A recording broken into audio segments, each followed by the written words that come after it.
अनेक अडचणींवर मात करून नाशिकचा दत्तू भोकनळेनं नौकानयन क्रीडा प्रकारामध्ये ऑलिम्पिकमध्ये स्थान पटकावलं। त्याच्यावर कौतुकाचा वर्षावही झाला। पण हे कौतुक फक्त तेवढंच राहिलं नाही, कारण ऑलिम्पिकमध्ये भारताचं प्रतिनिधित्व करण्यासाठी सज्ज झालेल्या दत्तूला अजून राज्य सरकारकडून मदत मिळालेली नाही। भारतीय सैन्य दलात कार्यरत असलेल्या नाशिकच्या चांदवड तालुक्यामधल्या दत्तू भोकनळनं रिओ ऑलिम्पिकसाठी तिकीट निश्चित केलंय। पदक पटकावण्याच्या जिद्दीनं त्यानं पिंपरी चिंचवडमधल्या लष्कराच्या सराव केंद्रात प्रशिक्षण सुरू केलंय।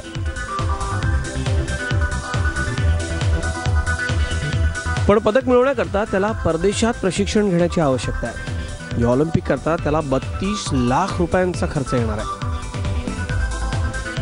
वडिलांचं छत्र हरवलेल्या दत्तूची आर्थिक परिस्थिती अत्यंत हलाखीची आहे। त्या पार्श्वभूमीवर त्यानं क्रीडा मंत्री विनोद तावडेंना निवेदन दिलंय, भेटही घेतली आहे। राज्य सरकारचा निधी मिळवण्याकरता आवश्यक कागदपत्रांची पूर्तताही केली आहे, पण अजून त्याला सरकारकडून मदत मिळालेली नाही।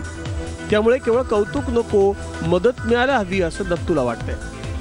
माझी म्हणजे घरची परिस्थिती हलाखीची आहे आणि वडील पण वारलेले, त्यामुळं जर वडील असते तर मी पूर्ण खर्च घरून करू शकलो असतो, कारण घरचा पूर्णही लोड आज माझ्या खांद्यावरती आहे। त्यामुळं मी काही म्हणजे पूर्ण लोड उचलू शकत नाही आणि माझी एकच इच्छा आहे की महाराष्ट्र शासनाने जर थोडं लक्ष दिलं तर आपण महाराष्ट्रात भारतात मेडल आणू शकतो। रोईंगला भारतात फारसं ग्लॅमर नाही, त्यामुळे कदाचित सरकार दरबारी त्याच्या कर्तृत्वाची दखल घेतली जात नसावी।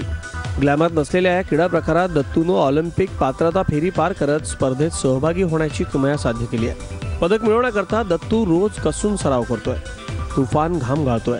आता त्याला साथ हवी आहे ती सरकारी मदतीची। नेहमीच खेळांबाबत उदासीन असलेल्या सरकारला आता तरी जाग येणार का?